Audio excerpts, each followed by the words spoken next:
Habib. Habib, komentar Habib. Beb, komentar dikit, Beb. Maju Pak, maju. Siap. Habib.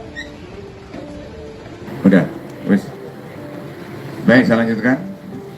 Jadi sebelum dilakukan pemeriksaan ya, untuk ditanyai dan dimasukkan dalam berita acara pemeriksaan, tersangka MRS dilakukan prokes ya, protokol kesehatan setelah sampai di Polda Metro Jaya.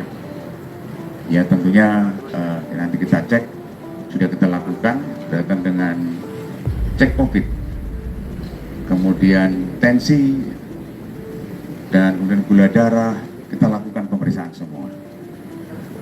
Dan tentunya ini bagian daripada protokol kesehatan yang harus kita pedomani di setiap tersangka maupun saksi yang diperiksa di Polda Metro Jaya maupun di jajaran kepolisian. Kemudian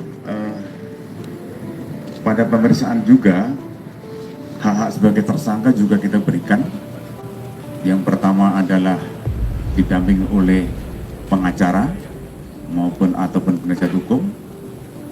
Kemudian juga dari dalam berlangsungnya pemeriksaan, kita juga memberikan apa? Kegiatan misalnya mau sholat zuhur, kita berikan waktunya, kemudian juga isoma kita berikan waktunya, kemudian juga sholat asar kita berikan waktunya, sampai sholat maghrib pun kita berikan. Ya, makan siang juga kita berikan, makan malam pun juga kita berikan. Ya. Jadi semuanya kita berikan sebagai hak-hak sebagai tersangka yang kita lakukan dengan humanis kita berikan.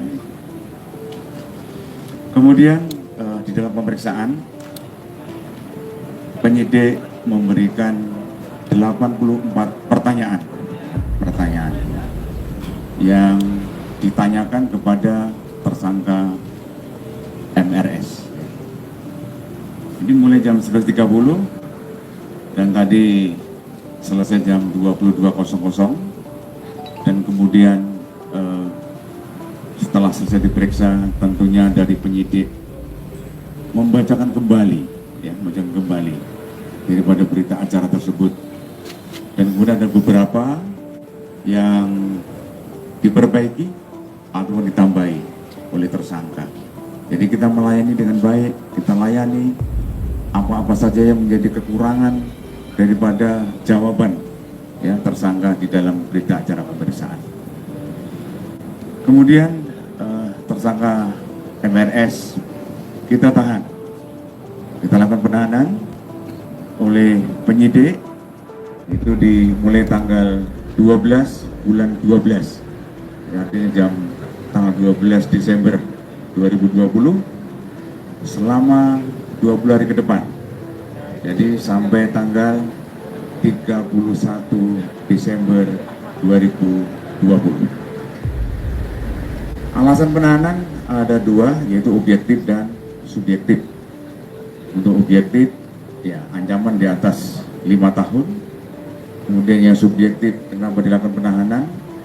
Yang pertama agar tersangka tidak melarikan diri, kemudian tersangka tidak menghilangkan barang bukti, dan yang ketiga adalah tidak mengulangi perbuatannya. Dan intinya juga dilakukan penahanan adalah untuk mempermudah proses penyidikan. Itu kira-kira teman-teman ya yang bisa kami sampaikan, kegiatan untuk dini hari ini yang bisa kami sampaikan, dan saya akhiri dengan wassalamualaikum warahmatullahi wabarakatuh. Terima kasih.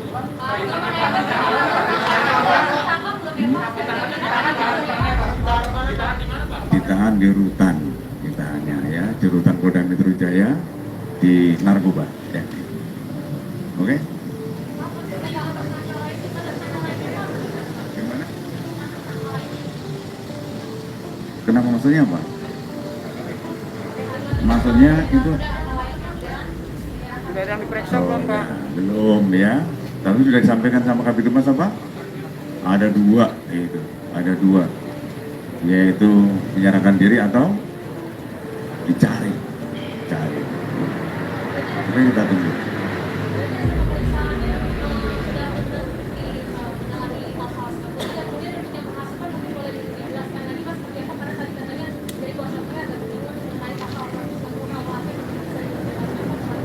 Kalau untuk materi nanti kita tunggu sama-sama di mana? Di pengadilan ya, bareng-bareng kita lihat, kita dengerin ya. Kalau untuk materi untuk penyidikan, tentunya ini bagian daripada materi nanti di pengadilan. Yang terpenting bahwa penyidik melakukan pemeriksaan,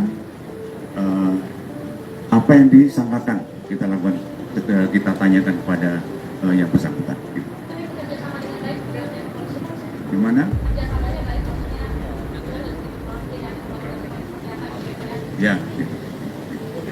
Oke, makasih ya. Oke, selamat.